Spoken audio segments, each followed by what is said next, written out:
Good afternoon, everyone. Welcome to our November 2019 Teaching and Learning for Student Success monthly webinar. Thank you for joining us today for what promises to be an exciting talk with Dr. Erin Doran, Ascender, Building Communities of Practice.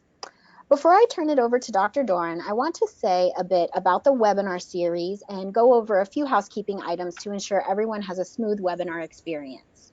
First, Catch the Next is a college readiness and completion organization that offers faculty, staff, and institutional support to promote the closing of equity and achievement gaps in higher education. We do this through professional development, peer mentoring and coaching, and our community college student program, the Ascender program, that you'll hear more about today. The Teaching and Learning for Student Success monthly webinar series complements our professional development series by offering programming focused on the theory and implementation of student success initiatives in higher education. We're glad that you've joined us for this event, and once you register for the webinar series, you actually have access to the full calendar of events for the academic year. So feel free to share that registration link with others who you think might be interested in our programming on the theory and implementation of student success initiatives in higher ed. You can also visit www.catchthenext.org to learn more about our programs, to get involved, or to donate to support this and other programming. Now, for those new to the Catch the Next webinar experience and those who might need a little reminder, please note that all attendees do come to the webinar muted. If you have a question during the presentation, you can definitely feel free to type it into the questions or chat pane, and I will read it during the Q&A session. If you would like to join in the conversation and you don't have computer audio, or if you're having any difficulty with your audio at all, you can change your computer audio to phone call.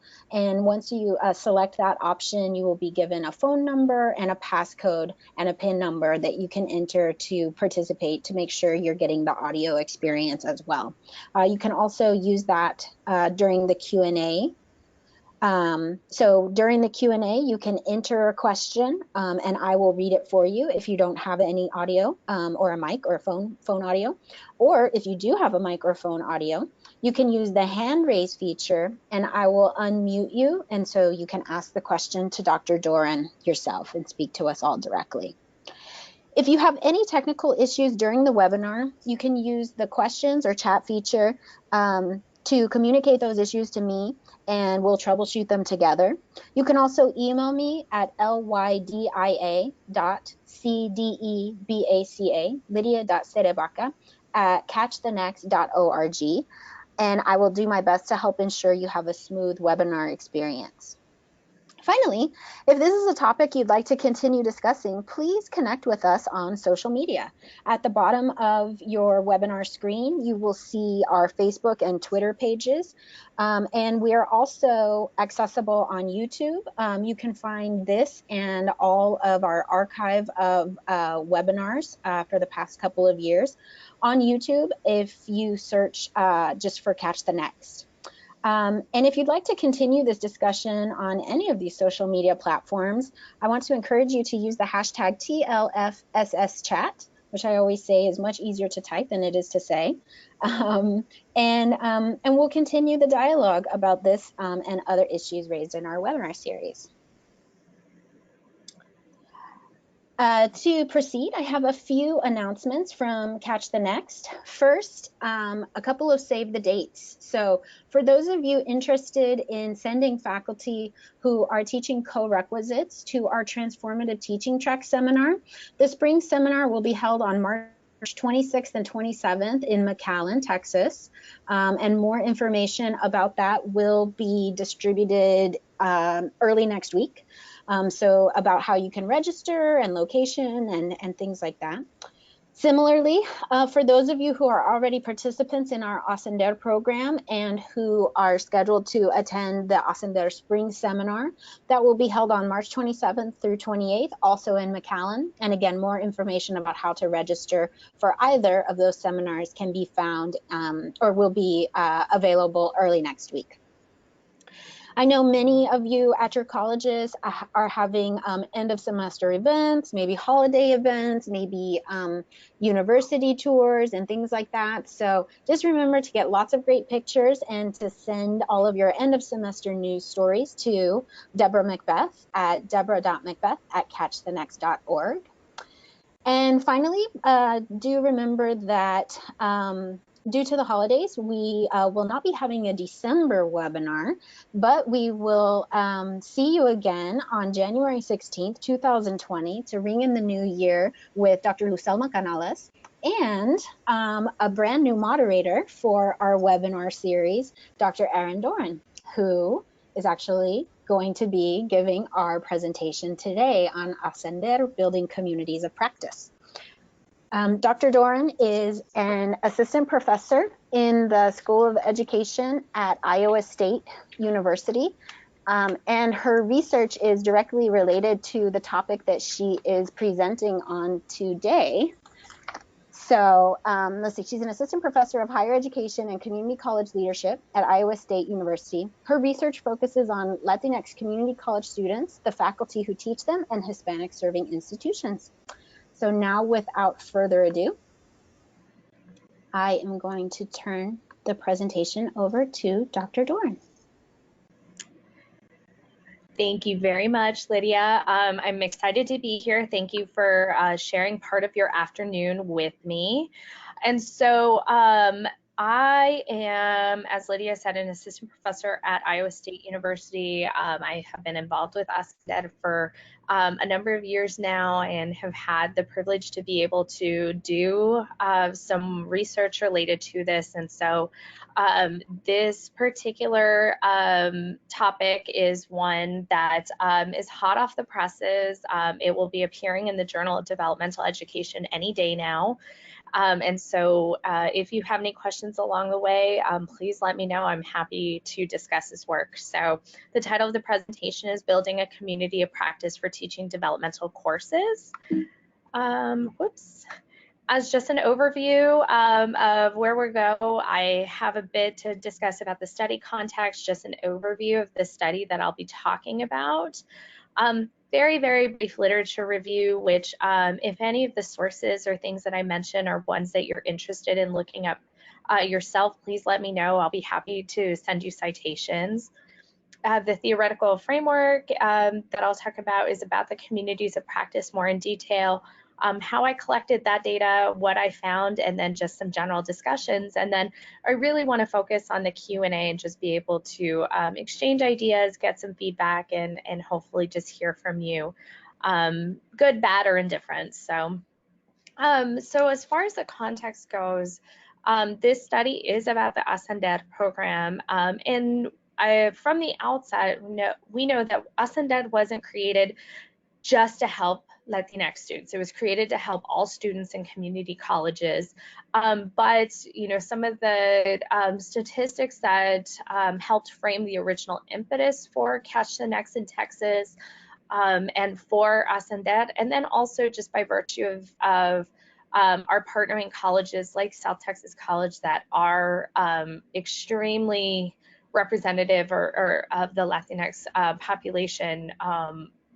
It's important just to note some of the statistics that the Latinx population accounts for just shy of 40% of the total Texas population, and yet this is a population that experiences lower degrees of educational attainment, both in terms of high school graduation, graduation at the associate's level, the bachelor's level, and then through graduate school, and then higher degrees of life situations like poverty and unemployment or underemployment.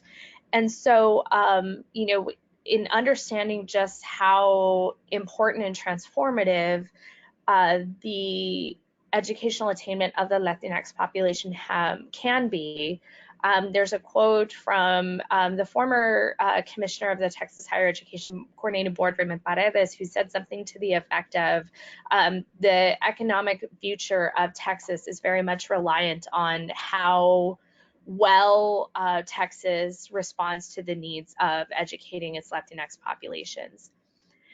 And once students arrive at the community college, and about 46% of all Latinx students across the country start their education at the community college level. So community colleges are doing a disproportionate, carry the disproportionate burden of educating Latinx students nationwide. We know that Latinx students are more likely to arrive in college underprepared. And a lot of that, it can be attributed to, again, poverty. They may be more likely to go to under-resourced high schools, to have access to things like a very strong college-going curriculum at the high school level. They may even be more likely to delay enrollment in the community college immediately following high school graduation. And once they get there, if they are enrolled in or placed into developmental education, we know that this is a place that can be an insurmountable barrier for some. And so some of the work that colleagues at UCLA like Daniel Solorzano, Nancy Acevedo Gil, and Ryan Santos have done have shown that the more hours or classes of developmental education that a Latinx student is assigned to, the less likely they are to finish an associate's degree or to transfer. And so these are a lot of the context around the challenges of Latino education that Ascender was created to address. Overview of the study, interestingly enough, there's a lot that has been written about developmental education. It can be very descriptive in terms of either talking about how great it can be or how awful it can be, how much it costs institutions and things like that. But there really isn't a whole lot of research literature about how you actually prepare faculty to teach in developmental classes. And so I think, some of what my research has been very focused on is how to think about the experiences of these faculties, how they navigate changing policies, and then more or less like how they help uplift their students and how they get them from developmental education to credit-bearing courses, and then from credit-bearing courses to the graduation line.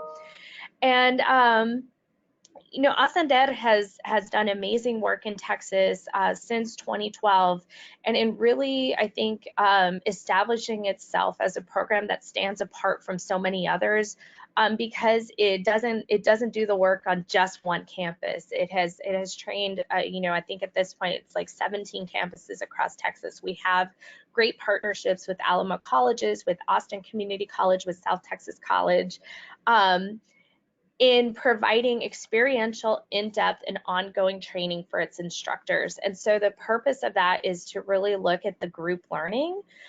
Previous work that I have published on has really talked about more individuals, and I think this is more to speak about the collective learning that goes on, or at least how individuals are processing the collective learning within the Ascender training. And so this study was guided by the following two research questions.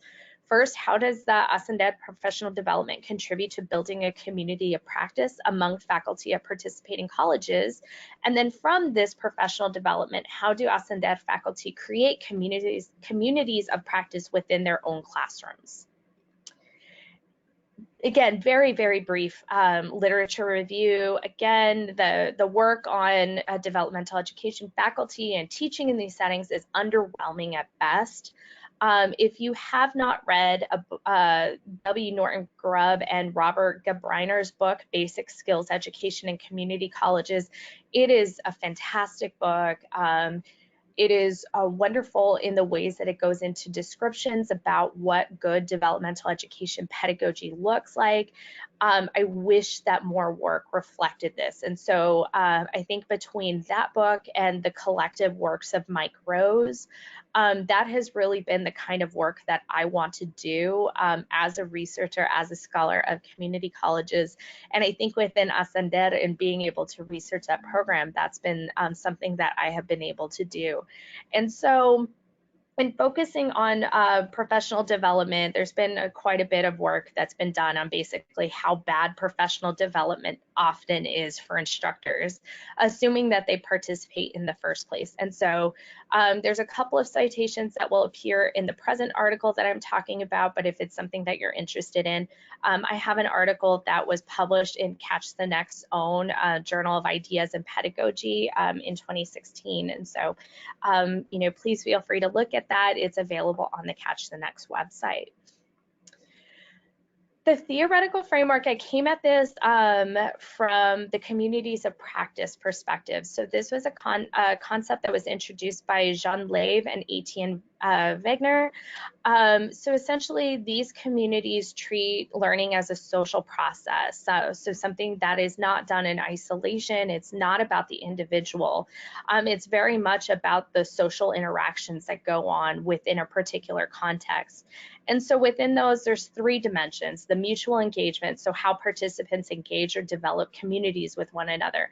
Essentially, I really saw that as how Ascender brings folks together, and then leading to the next dimension around a joint enterprise. So what is that shared accountability or mission? How do participants who go through the Ascender faculty training, how do they make sense of that joint enterprise, or how do they come to understand what that joint enterprise is? And then the third dimension is how is a shared repertoire developed? And so, this I think was one of the easier dimensions to get at in terms of the fact that Ascender has been incredible in terms of developing resources for faculty, having them go through a lot of the same exercises. So in terms of tools or artifacts, I'm thinking of teaching strong lines, or teaching the exercise around my name, or exposing faculty to the same sorts of knowledge bases, such as, Lara Rendon's work on validation theory, or Tara Yoso's work on community cultural wealth. And so all of those help give folks the language that they need to understand when you talk about Ascender, this is what I talk about, or this is what I need. And to the last point about shared repertoire and histories, I think that something that I do talk about in the paper is the ways in which CTN has really worked to create a common history among the participants. To kind of put that another way, in terms of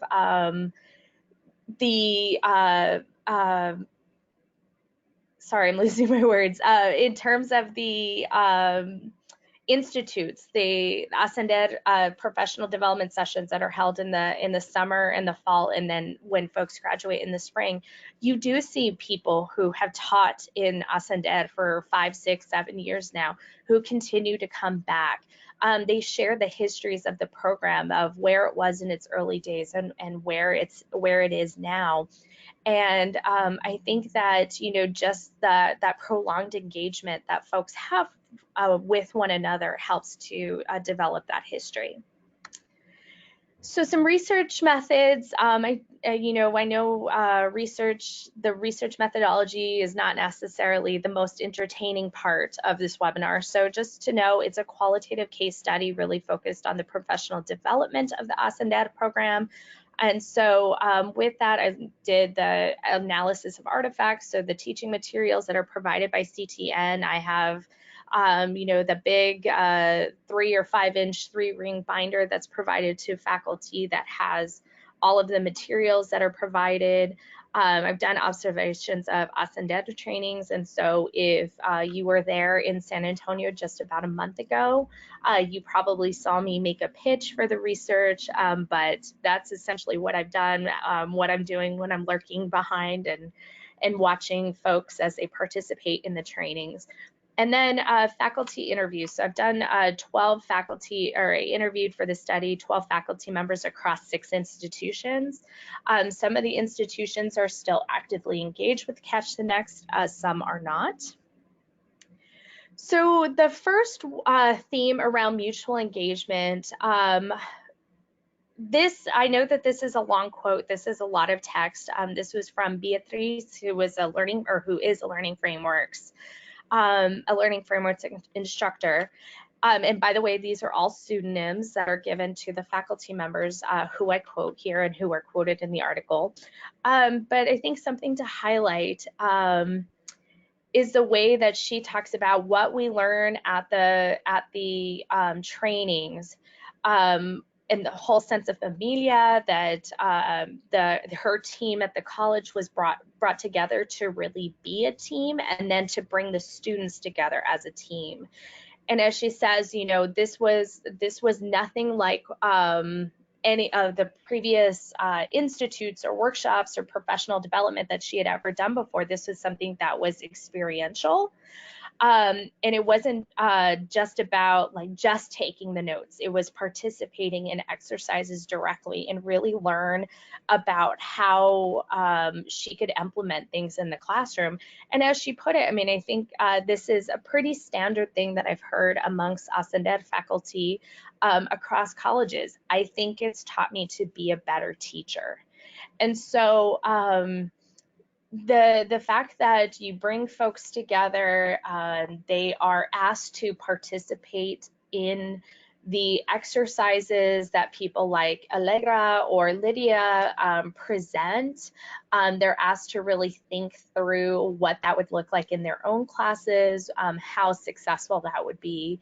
I think that the ongoing support that is provided by CTN, whether that be the webinars, or if that ends up being the site visits, perhaps even one-on-one coaching or peer observations that are provided by the Ascender leadership fellows to newer faculty members who are teaching in the program. All of these things just are help reinforcing the philosophy of the program and helping faculty to be part of something that they know what they're doing. They know what the expectations of the program are, and they know really what the mission is. And so within that mission, that joint enterprise, the faculty members can come to the Catch the Next Institutes and really understand that we do care about what goes on in their individual classrooms, but it actually speaks to the collective effort of the INRW and Comp 1 instructors, the learning frameworks instructors, the math instructors, the Mexican American studies or the history or whatever those other paired courses are, plus, you know, the advisor or the campus administrator, the IR person who is tasked with providing the data and the outcomes both to the college and to CTN. But then also the infrastructure that CTN has provided in terms of providing site visits and really looking at, okay, where can we improve? But also what are things that these colleges are doing really, really well? And so as Nicolas put it, it's to know that we're a part of something significantly better. That's really what I get out of it, is seeing the bigger picture of what it is that we're trying to do.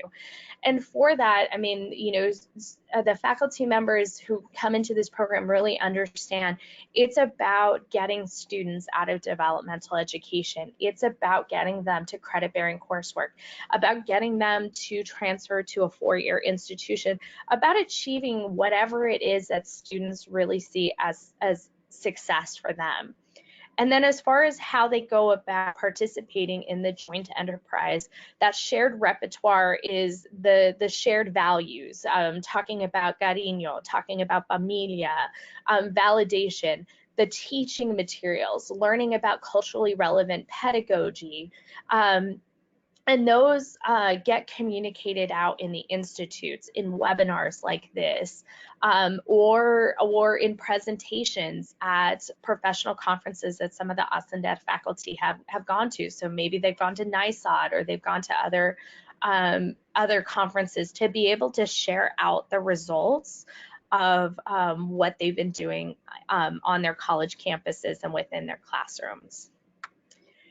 And then finally, this community of practice, I think the way that it extends to the classroom is also important. So Carolina who was an INRW instructor, was talking about how, you know, the familia concept, which Beatriz had talked about in relation to being fostered among family, also manifests itself in the classroom. So it's in that professional development.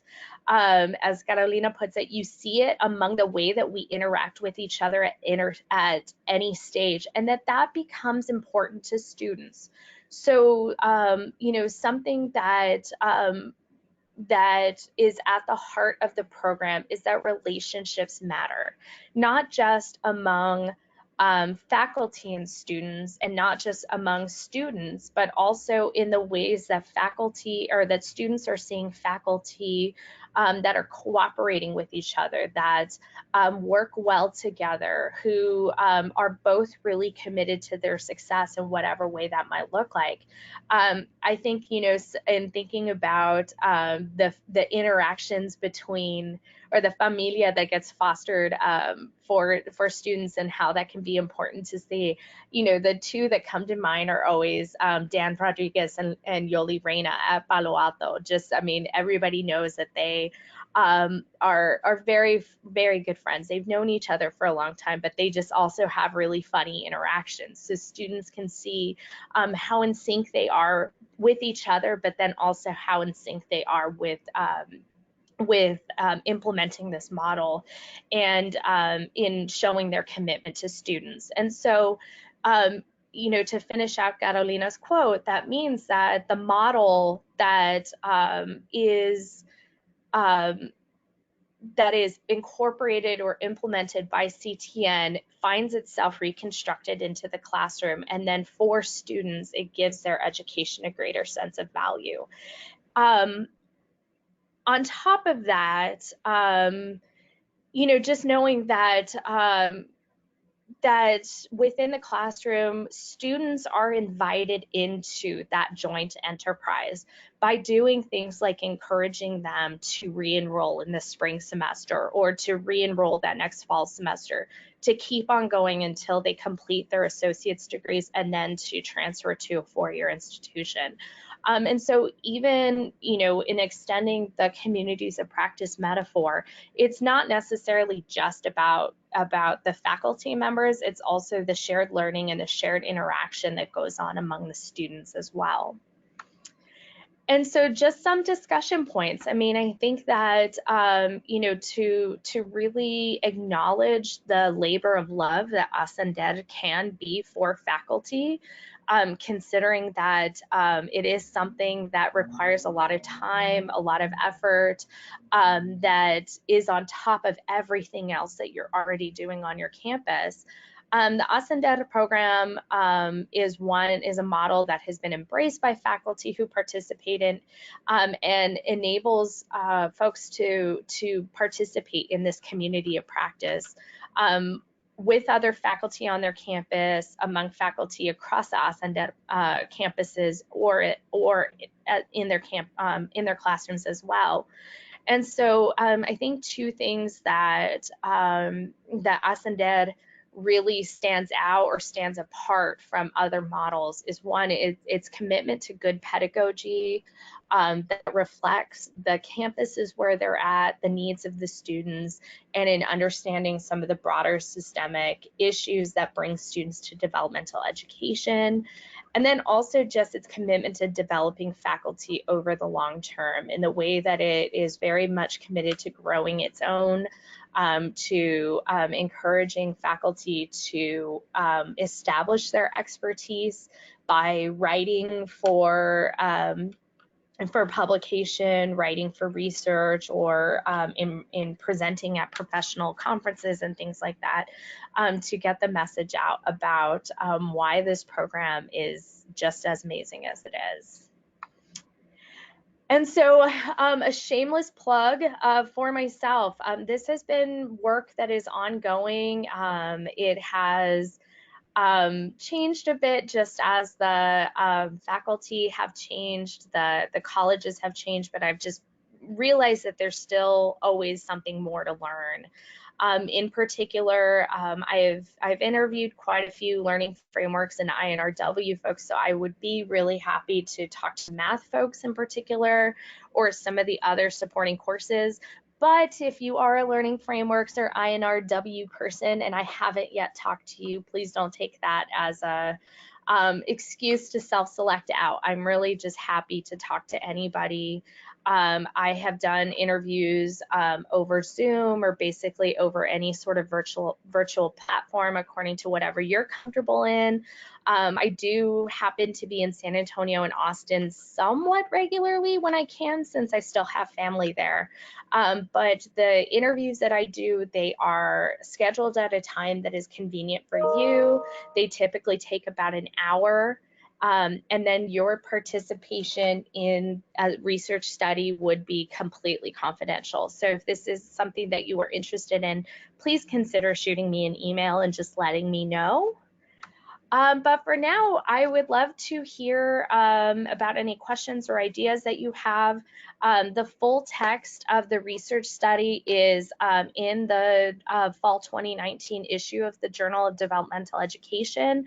It is not available online yet, or at least I can't access it. But if you're interested in getting a copy of it, let me know. And then once it's available, I'll be happy to download it and to share it with you. But are there any questions or ideas? Thank you so much, Erin. This looks great. And just a reminder to everyone that you can type your question in the questions pane, or you can also use the hand raise feature. While we're waiting on folks to write some questions, I have one for you, Erin. I really like how you contextualize the study and the professional development that Ascender conducts in the context of learning as a social process and the sharing of common artifacts and common histories and things like that. And I know that both of those things are also serve as foundations of the equity work of the Center for Urban Education, that those are foundations that they also build on in their professional development and partnership with colleges. And it seems to me that that one reason that external agencies like Catch the Next or like Center for Urban Education bring these principles to institution is that a lot of times professional development inside institutions occurs in silos. And so I'm thinking that, you know, if an institution might have like a Center for Teaching and Learning Excellence or a Teaching and Learning Excellence division, sometimes that work is siloed from the division of equity and inclusion or equity and diversity, for example, or from developmental education, PD as well. So I'm curious what you think about what role do organizations like CTN or CUE play in ensuring the scaling of these best practices for professional development within institutions? That's a great question. I think, you know, what can be really challenging for community colleges in particular is that, you know, depending on the topic or when it's held or anything like that, I mean, you are talking to folks who are already so busy. They might be teaching 6 or 7 classes a semester. Sometimes they're teaching across various campuses. They may be adjuncts who are not getting paid for their time to participate in professional development, or just, you know, life happens. And so, you know, something that is talked about in the research literature about just how hard it is to get folks to show up to participate in professional development in general is a challenge at community colleges.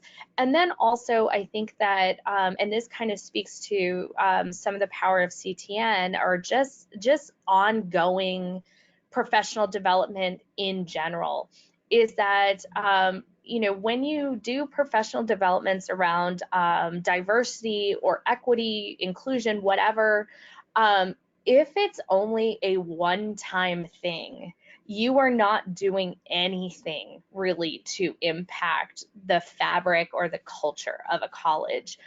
This is engaging with issues around equity, inclusion, sometimes in getting folks to think a lot more about certain issues that maybe they're uncomfortable with or just unfamiliar with, is difficult, and it takes more than just a 1 hour in service or a 3 hour in service.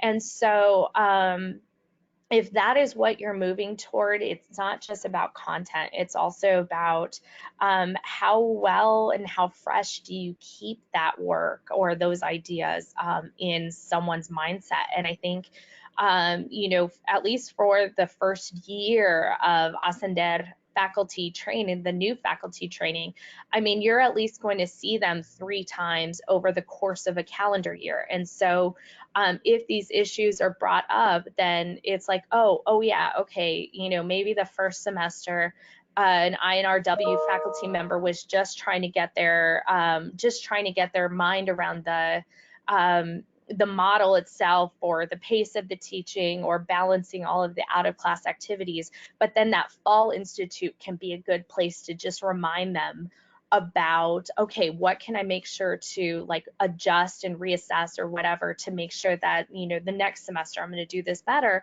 And then in the spring semester when they graduate, again, just remind them of that. Okay, moving forward, how am I going to make sure that this is a constant part of my teaching? Thank you so much. Yes, those are all great points. Yeah, and I think you're right that it is part of that sort of continuous improvement model.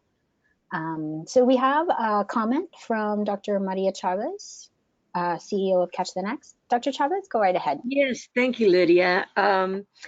First of all, thank you, Erin, for a wonderful presentation. We are very fortunate to have you in our team. And I am extremely grateful that you have agreed to take on the webinar series. And of course, I need to say thank you to Lydia for the outstanding work that she has done for the organization over the years in a variety of capacities, including the webinar series. We hope not to lose her completely, and hopefully she will remain with us as a leadership fellow and also as one of our peer mentors. I just wanted to make a comment regarding the math comment that you made. It is our plan to bring all the math instructors to McAllen, Texas on March 26th for the transformative teaching track. So hopefully that would be a good time for you to interview some of them. We're actually working with some of them on the development of a Latina math club and also a math e-mentoring program.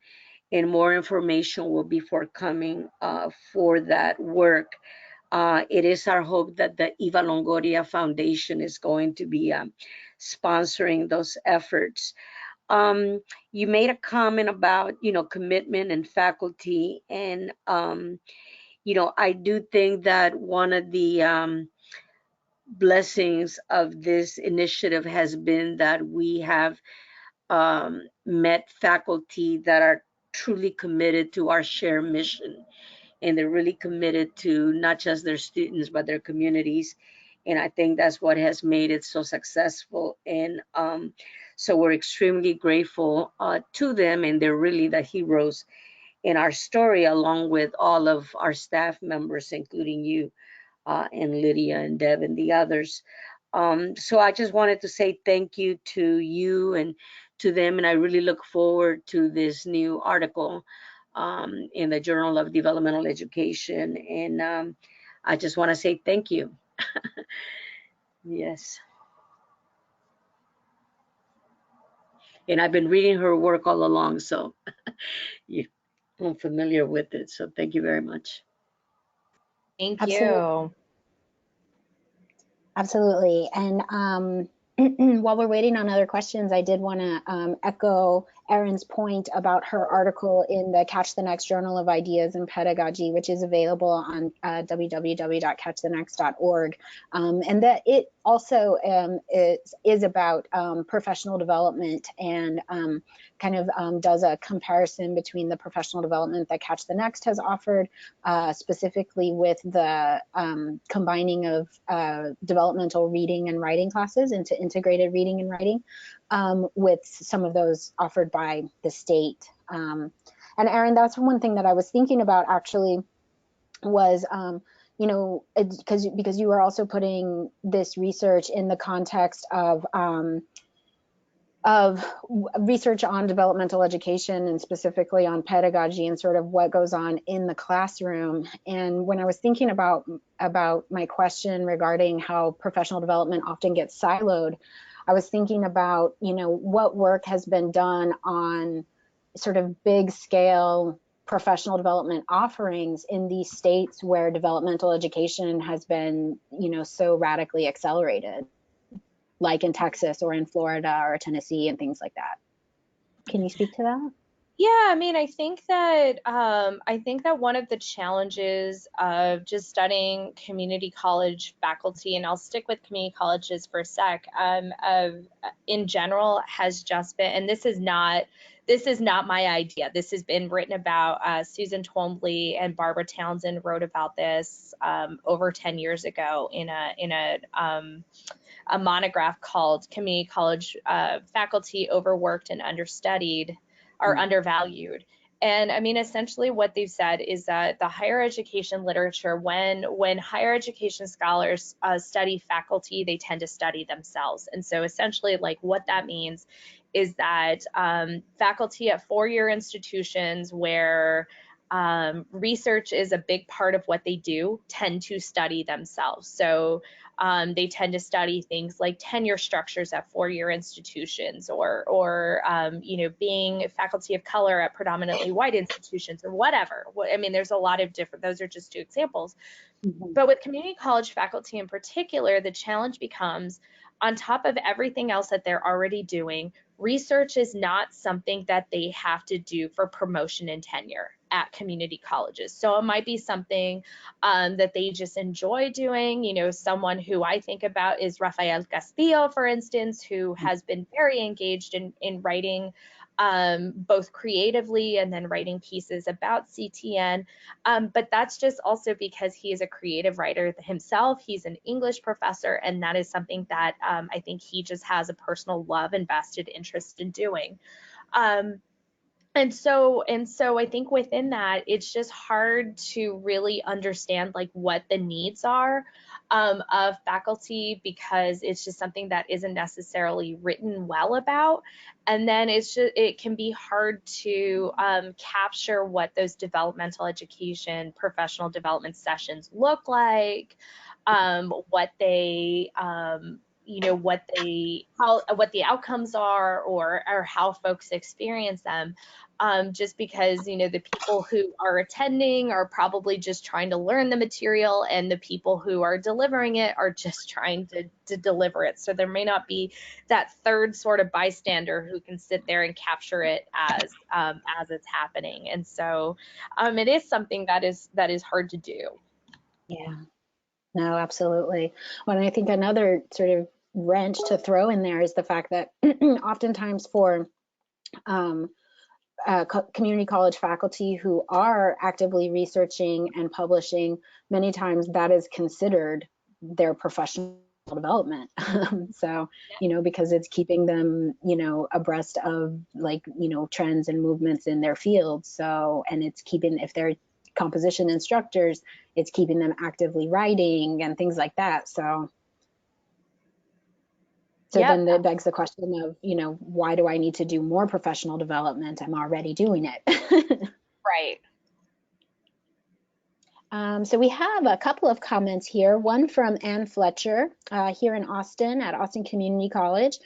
She says, we have outstanding in-service and support from colleagues. And that was one thing I was thinking of too, is that here with the advent of co-requisites, or with the mandate for co-requisites here in Texas, one of the things that Austin Community College has done is develop a co-requisite work group to think through some of these things and best practices in co-requisite partnerships and things like that. So, so I know definitely there is a lot of great work going on in institutions as well.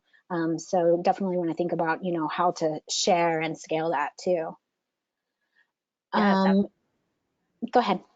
No, I was just going to say absolutely. And I think, you know, I think that one of the lessons that came out of my dissertation work was in really understanding that I think it is important for faculty to be able to determine what their needs are regarding professional development, and then to give them the mechanisms to either control it. So if you have faculty-led professional development, that's wonderful. Or if faculty decide that they're not getting the professional development their needs met by the institution, then what sort of support is available to them to seek that outside help? Absolutely. And Dr. Chavez has asked if we could share your publications with the group, Erin. I would say if anyone is interested in looking at more of what Dr. Doran has written, she is one of our peer mentors, one of our scholar mentors for Catch the Next as well.